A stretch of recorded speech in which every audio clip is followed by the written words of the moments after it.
550/2018. El caso aquí presente trata la acusación realizada por parte de una trabajadora a su jefa, acusada por acoso laboral. A continuación daré la palabra al abogado del demandado. Con la venia de su señoría, cabe aclarar que el despido de la parte actuante se deriva del incumplimiento de las obligaciones derivadas de su cargo. En concreto, en los últimos meses se ha abstenido de intervenir en 2 reuniones de vital importancia para la corporación. Solicitamos, por lo anteriormente expuesto, que se considere procedente el despido de la parte actuante al no cumplirse las obligaciones contractuales evidentes que justifican la relación laboral objeto de disputa. Con la venia de su señoría, la demandante llega a sufrir desmayos provocados por el estrés que le produce el acoso. Respecto al abandono de sus tareas, se debió a un cambio de orden en el tablón físico. La demandante se limitó a obedecer las órdenes de la jefa del departamento y superiores, y si no lo hizo en algún momento es porque su misma jefa se lo ordenó, ya que lo veía conveniente. Con la venia de su señoría, para empezar, la Fiscalía muestra su conformidad con el alegato de la demandante. Primero, las obligaciones hacia la trabajadora y segundo, por el cambio de funciones profesionales sufridas a la trabajadora.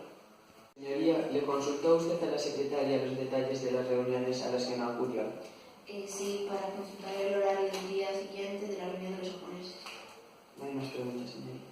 ¿Comunicaste a la empresa el supuesto acoso laboral? Sí, el día de mi despido.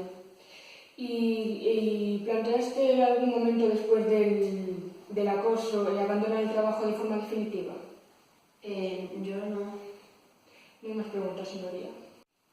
Mandó a realizar tareas que no correspondieran con su departamento, haciendo que descuidara las de suyo propio. Sí, le fueron asignadas algunas tareas a mayores de las que ya estaban programadas para ella, sin embargo esto no influyó en la realización de las tareas. No hay más preguntas. ¿En algún momento la empresa se dio cuenta del acoso que sufría la trabajadora? No, en ningún momento. ¿Y en algún momento la trabajadora vino a hablar con usted sobre el acoso?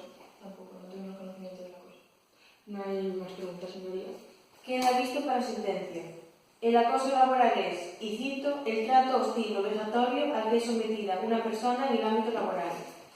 Teniendo en cuenta dicha definición y todas las pruebas presentadas, queda demostrado que la demandada es culpable de los cargos de los que se le acusa, es decir, de acoso laboral. Declaro el despido improcedente.